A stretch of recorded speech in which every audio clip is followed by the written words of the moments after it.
Tip number 2 of this tip.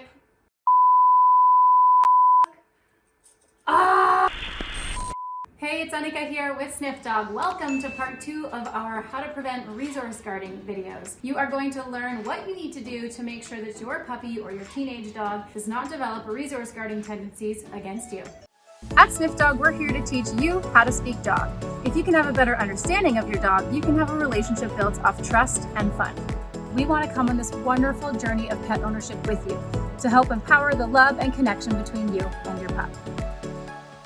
Before we get started with today's video, I want to give a shout out to Rachel Charlton. Thank you so much for continuing to support me and our journey in Sniff Dog. We are so happy to have your comments. If you want to be featured on our YouTube videos, please make sure that you give us a like, leave some comments about what you want to learn more about, or share our videos with your friends. As always, stay tuned to the end. We've got bloopers, and don't forget to download the training tip sheet I made for you. All right, today's training tips are tip number 3 and number 4 in reference to last week's video on resource guarding. Okay, you learned this in last video, but in case you haven't watched it yet, go watch video 1. We talk about all the body language to look for when you are trying to navigate if your dog is resource guarding or not. We also cover how to make sure your puppy or your adolescent dog learns to love you approaching them when they are eating their meal. Now, this is really important. Food guarding or resource guarding is a very common issue with most dogs. Oftentimes, it's just a 1-month phase that they go through if they do struggle with resource guarding, but there are things that you can do wrong that will in fact make resource guarding much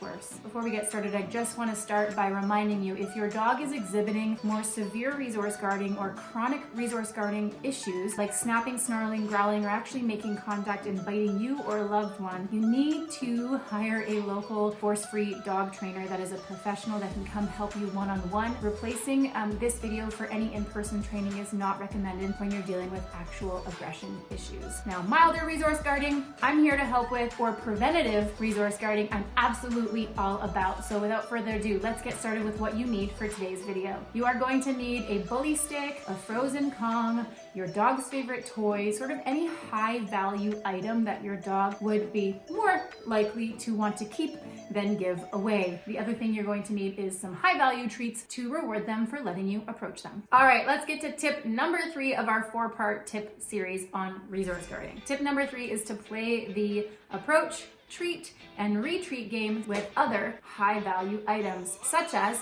a Kong. So the moral of the story is we are trying to create a positive association with you approaching your dog when they have something they'd rather not give away. Today I'm going to give Cedar a peanut butter filled Kong, and while he's eating it, I'm going to teach him when I approach you, I don't take it away. I in fact add something to the table. I give you something better than that peanut butter Kong. And that way, when he sees me approaching him, when he's got something that he doesn't want to give up in the future, he has this conditioned idea that it's not a bad thing when I come up to him if he has something he doesn't want to lose. Now, this takes lots and lots of repetition. This is not a one-time and then you're done kind of situation. You need to be practicing this for a few weeks, if not a month or so, before your dog starts to really understand. Oh, no matter what I'm chewing on, when she approaches me, I don't have to give it away always. In fact, I get something better if they come towards me when I have my Kong. So as you'll see me do here with Cedar, I'm going to give him the good thing in a nice open space so he's not under a table hiding it in the first place. I'm gonna approach him from 10 feet away. I'm gonna walk right up to him when he's chewing his prized possession.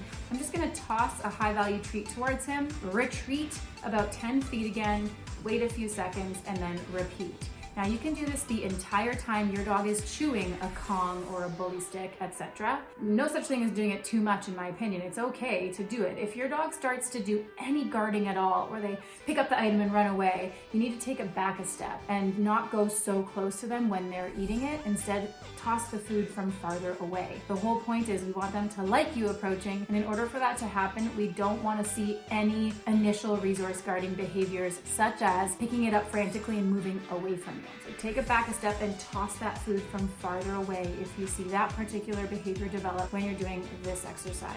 Once your puppy or your teenage dog is totally chill with you walking up to them, the way Cedar is in this video, he just looks at me like, Now what are you gonna give me? You can start to diversify the items that you practice this with. So it could be their favorite toy, favorite interactive feeding toy, a raw bone, a bully stick. Generally speaking, the higher value to them the item is, the more likely they are to guard it from you when you come up to them to snag it. Now, another thing you'll note, and we'll go into this in step 4 a little further, is I often will progress to the point that I can pick up the Kong. I'm giving him an exchange before I do it. So I'm tossing a food reward right beside the Kong. When he eats that food reward, I take the Kong. Right away, I give it back to him. I don't want him to think I take and we move on. I want him to think I take and it's no big deal. That way, in the future, when I actually do have to take, he doesn't have a negative association of me doing that. So not only does me approaching him cause him pepperoni, I also take the Kong and give it right back. So it's a double whammy. He loses nothing. The more items you diversify this with, the more repetition you do, the more that you progress towards the point of being able to touch your dog or take the food away when they're eating it with an exchange offered on the ground first, the more likely your dog is to be quite passive about you taking items from them in the future. Okay, now hello, we need to train drop it. So let's get to tip number 4. Tip number 4 is to train drop it with high value items such as a bully stick and then give it back to them. In this version of drop it, our intention is to create that idea that when I take,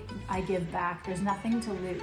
So you'll see here, I'm gonna say the word drop it and then present a treat straight to Cedar's nose when he's got the bully stick in his mouth, ideally. Sometimes the bully stick will be on the ground already because he doesn't really care for it that much right now, but ideally you say the cue, then present the treats straight around his nose. When your dog's like, ooh, that's better than a bully stick. That pepperoni is my favorite. they're gonna drop the bully stick to collect this food. Let them have that food and then pick up the bully stick and give it back to them right away. No conflict. You got pepperoni, you responded to my drop it cue, and you got the bully stick back. There's literally nothing to lose here. It's a win-win scenario for your puppy. The more you do this with high value items, the more you reward them for dropping things they were allowed to have in their mouth in the first place, the more willing they become to drop things at your request. Now, a couple of tricks of the trade here. If your puppy has a sock or underwear or shoes in their mouths and they are not allowed those items in the first place, if you start practicing high value drop its where you say the word, then present the treat straight to their nose and they drop the sock, if you give them that treat, you rewarded them for picking the sock up.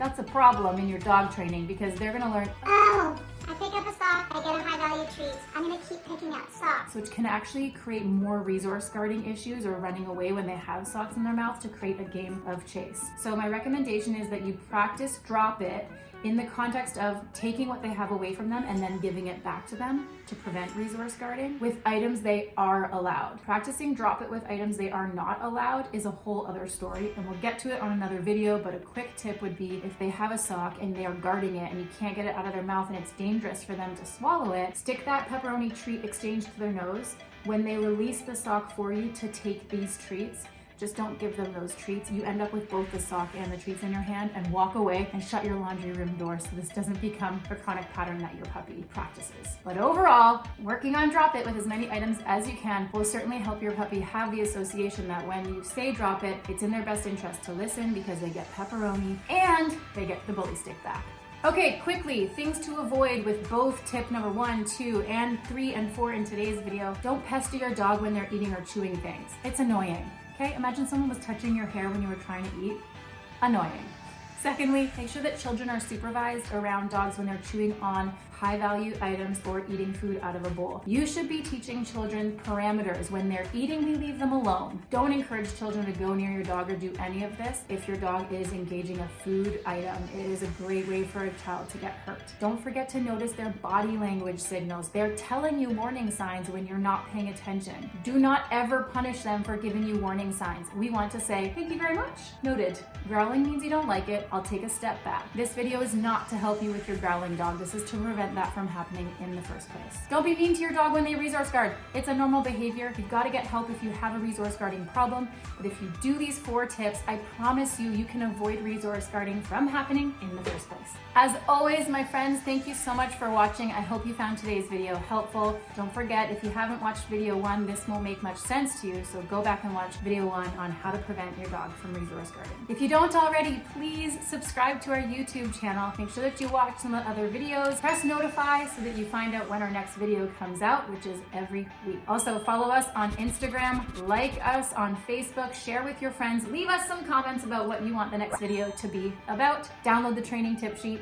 I made it for you. And enjoy the bloopers. Take care. All right, today's training tips are the secondary ones to...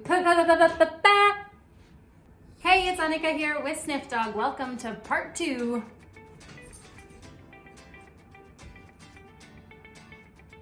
Today's